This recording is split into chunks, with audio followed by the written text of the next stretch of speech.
Welcome to Huntfish Travel Podcast. I'm your hostess, Carrie Zilka, and while I am by no means an expert, I have learned a thing or two over the years and I'm happy to share. And through the end of May, we're talking turkey. Past tips can be found at www.cz.net/category/hunting tips. These episodes are brought to you courtesy of Montana Decoy. This company is amazing.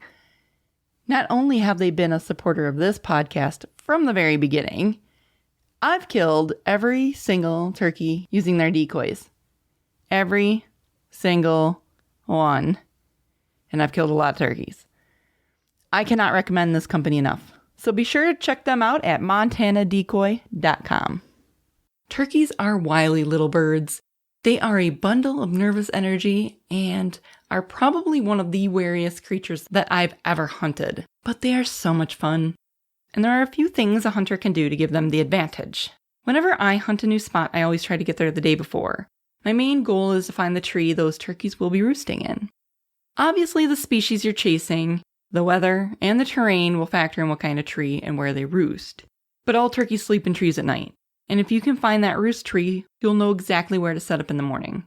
The morning of the hunt will be discussed next week, by the way. It goes without saying that if you have time, scouting for turkeys as discussed in last week's episode is a no-brainer.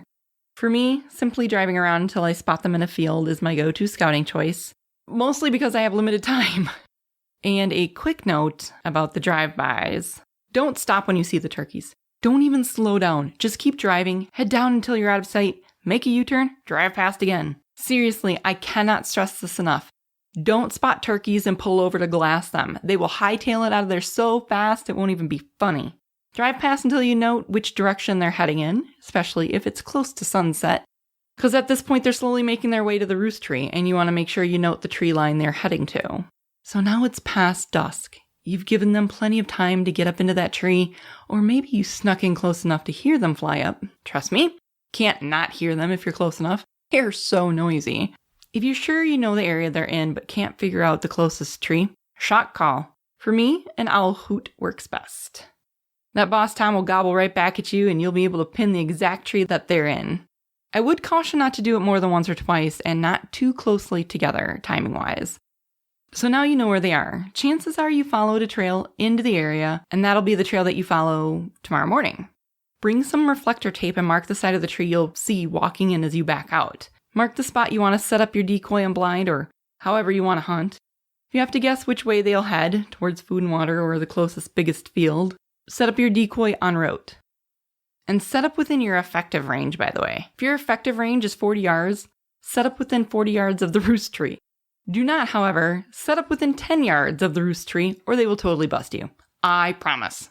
You want them to land and be comfortable and start making their way towards wherever they're going to be heading to. Mind you, if you can scout them before season starts, all the better. Turkeys, like deer, can be patterned. They are creatures of habit. That's it. In summary, put them to bed the night before, figure out which tree they are in after dark, set up within your effective range. Next week, we'll talk about tomorrow morning. Thank you for listening. If you know any turkey hunters, be sure to share this episode with them. Until next time, here is to a big bird down.